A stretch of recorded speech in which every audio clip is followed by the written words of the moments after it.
Welcome back to the Colossal Color Showdown. This is episode 10 and we're going to be start looking at the Quinacridone Gold. Quinacridone Gold, there are two versions in the world. One is running out rapidly, if it hasn't run out already, and the other one is more abundant. The Quinacridone Gold first started off with being made with a PY49 pigment. The PY49 pigment, this color, used to be a very popular automotive car color back in the 80s, but we don't see a car of this color anymore. It became out of fashion, and the automotive industries use pigments way more than the art industry put together ever will. So if it goes out of fashion in the car industry, some pigments will just not be made any longer, and this is the case for the PY49. So watercolor brands had to come up with a new blend of pigments that mimicked the Quinacridone Gold. So all the Quinacridone Golds you see now on the market that have been sold are Quinacridone Gold hues rather than the original quinacridone. The eternal question has always been, is the new Quinacridone Gold anything like the old Quinacridone Gold? And in this comparison, we're going to be looking at both versions to see which of the brands in their new version is closest to the Quinacridone Gold of the original formulation. So in this episode and in the next episode, we're going to be changing the layout a little bit. Normally I have the same brand in the same position, but for these two episodes I'm going to have two older versions of the Quinacridone Gold. One is Daniel Smith's old version and the other one is Sennelier's Quinacridone Gold version. And then we'll have Daniel Smith's, Holbein, Sennelier, Schmincke, Winsor Newton, Core, M. Graham and Jackson's. Da Vinci does do a version of Quinacridone Gold. I just wasn't able to get hold of that one, so I'm very sorry that it's not in this episode. Before we go on, I would like to give a huge thanks to Denise from In Liquid Color and Julia from Studio Julia for sending me the very, very precious Daniel Smith's Quinacridone Gold, and a massive special thank you to Dan from Pen of Holder Art for sending not only a portion of the Daniel Smith's Quinacridone Gold, but also the Sennelier's old version of Quinacridone Gold, which I didn't even know it existed until he sent me one. So thank you so much to all those people. I will leave all the links in the description down below so you can go and check them out. Please do go check their social medias and YouTube channels out, because they have helped me so much in making this episode and the next episode. So here are the colors, and the first thing I noticed is that Quinacridone Gold by Sennelier, I'm not quite sure what happened, is a completely different colour to all the other Quinacridone Golds, and that's because the Sennelier's version, the old version, had PG7 in with the Quinacridone Gold PY49 pigment. Their newer version, this is their new Quinacridone Gold, which is made out of PR101, PY150 and PR206, is a lot closer to the genuine Quinacridone Gold colour than the older one was. I'm not quite sure why they felt it necessary to add a green pigment in with the PY49, but I can also see that their PY49 was a lot weaker in hue than, say, the Daniel Smith's one. So this is the very precious Daniel Smith's old version, and if you go on eBay and if you're lucky enough to spot a PY49 version, you will probably balk at the price at which these tubes go for nowadays, because they are so expensive now. And then this is the new Daniel Smith version. Some people feel that there's a big difference between the two. Other people feel that it's a pretty good match, it's a good enough match. Most of the Quinacridone Gold hue colours, the newer version, is based around the PY150, that's the nickel azure yellow. All of the newer versions have PY150 in them, and a lot of them have PO48, such as the Daniel Smith, Holbein, Core and M. Graham, and that is the Quinacridone Orange. So it's a bright orange mixed with the bright yellow. Other brands do add more of a red hue to it, like a PR101 and or a PR 206 as well. The only exception with that is the Winsor & Newton Quinacridone Gold, which also has the PV19, that's like the cream magenta type color in the mix as well. In terms of hue, I would say that around here it's pretty similar with each other. The Daniel Smith, the Holbein, the Schmincke's are a lot like each other. The M. Graham, I would say, is the most yellow hue out of all of the ones that we have here. With the Quinacridone Gold by Winsor & Newton, it is a fraction more muted than the other colors. The Sennelier and the Jackson, these two have a deeper brown parts to the color than the other colors. The other colors, it's quite even, whereas the Sennelier ones have these very much darker shade happening, which I would say is more like the Daniel Smith's old version of the Quinacridone Gold. In terms of putting the color down, I have to say the Schmincke's one, Schmincke has consistently gone down really nicely on paper, and that's the same here with the Quinacridone Gold hue as well. Looking at the prices, obviously these two are completely priceless. You can't buy them, and if you can buy them, it's very, very expensive.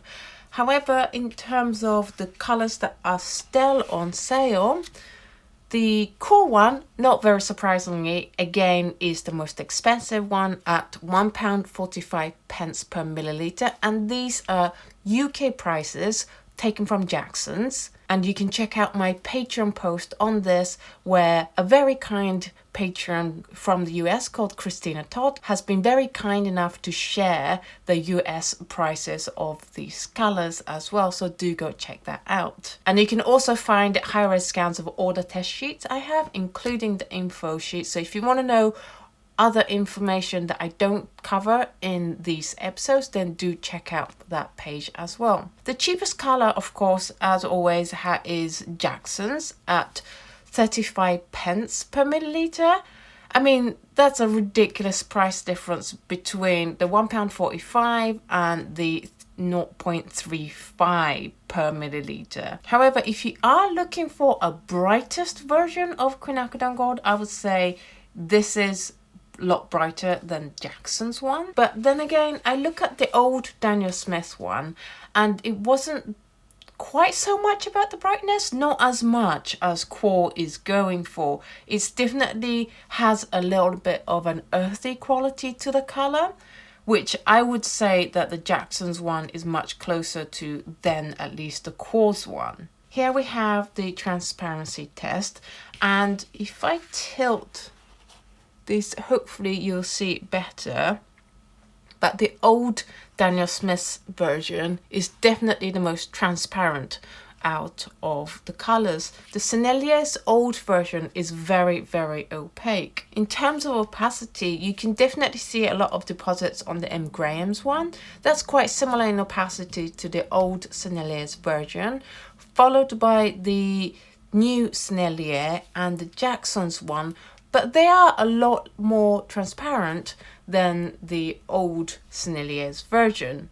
All the other colors are pretty transparent, which it should be for any blend of Quinacridone Orange with the Nickel Azure Yellow, because there's just nothing opaque in those two blends. I'm not quite sure why M. Graham's one, with it being PO48, the Quinacridone Orange and the Nickel Azure Yellow, has so much opacity to it, unless they add other things to make it a brighter color. Now let's move on to lifting and glazing. Most of the pigments in the Quinacridone Gold blends are highly staining colors. However, there are some variants to how easily the colors lift. The old Quinacridone Gold by Daniel Smith, I would say, is quite staining. You're not going to get the paper back to white.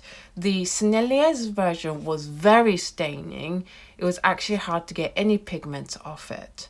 In the newer versions, there is a variety in how staining the colors are. The most staining being the M. Graham's one, that's very difficult to lift, followed by the new Daniel Smith one, which is more staining by a fraction than the Daniel Smith's old version. Also, the Quinacridone Gold by Quo is highly staining. It's very difficult to lift as well. The easiest ones to lift were the Holbein's one. So if you do want to try a Quinacridone Gold but you are a little bit scared of how staining it is, then I would say the Holbein one is good, as well as Jackson's one. These two came off very easily. I have to note that there was a difference in how easy the Sennelier's one and the Jackson's one lifted.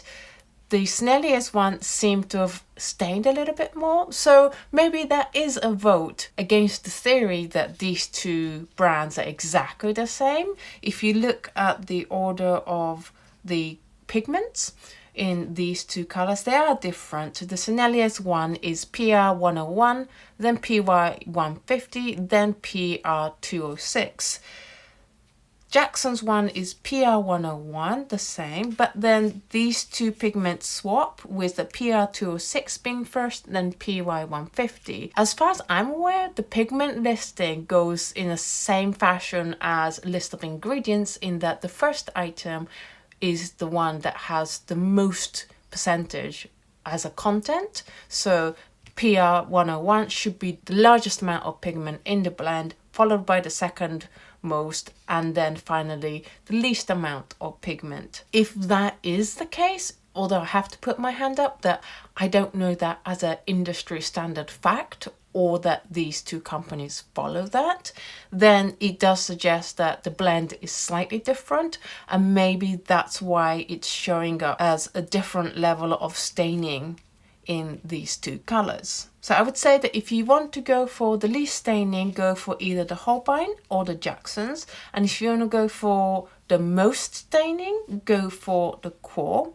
And if you want something that is similar in staining level to the old Daniel Smith, then I would say colors such as the Schmincke, the Sennelier, and the Winsor & Newton one is the most similar in staining level. Although looking at the colors like this still, I would say that hue-wise, the Sennelier and Jackson's one is very similar to Daniel Smith's old version. And you can definitely see that the Winsor & Newton one is a different hue. It is a little bit more muted, it's a little bit more yellow, as well as the M. Graham's one. In terms of glazing, because these are mostly transparent and staining colors, they're easy to glaze. I do have to admit that the Quinacridone Gold by Daniel Smith, the old version, is the most beautiful color to glaze with. It glazed so well, there was no lifting, and you can really see the layers nicely. Whereas I would say that the hue colors, the newer versions, are not as well suited to glazing. They're good at glazing for sure, but compared to the old version, it's not as good. You can see in the new Daniel Smith version, the edges have disappeared somewhat compared to the old version, and it's a similar story on all the other colors. And I can see why, if somebody glazed with the old version of Quinacridone Gold a lot in their painting, that the newer versions will be nowhere near as good. When it comes to glazing, the old version really shone through. So that's where maybe some people are finding the transition difficult from the old one to the new one. Even though the hues are pretty close with the Sennelier and the Jackson's one, their glazing ability is not good at all. It's not good. They lift easily because of the honey content. They are going to be lifting easier than other colors anyway. But even colors like Quo, there's no clear edge. M. Graham's one, it disappears on one edge. Same with Daniel Smith's. Same with Holbein. Holbein gets a little bit streaky, as well as Schmincke, and Sennelier gets a little bit streaky as well. This month's Patreon exclusive dot card is Yellow Ochres. Yellow Ochres was the third color we covered in this series, and if you fancy carrying out your own comparisons, but if you don't want to commit to buying 8 full tubes, then this is a really great economical way of trying out 8 colors. You get 7 artist quality colors: Daniel Smith, Holbein, Sennelier, Schmincke, M. Graham, Jackson's, Casas, and then you have one student grade of Van Gogh color to carry out many tests to decide which yellow ochre is your favorite. Yellow ochre is a very fundamental color in your palette, so it's really good to be able to find the perfect yellow ochre for your palette. If you would like to receive this dot card, then do head on over to patreon.com/Oto Kano,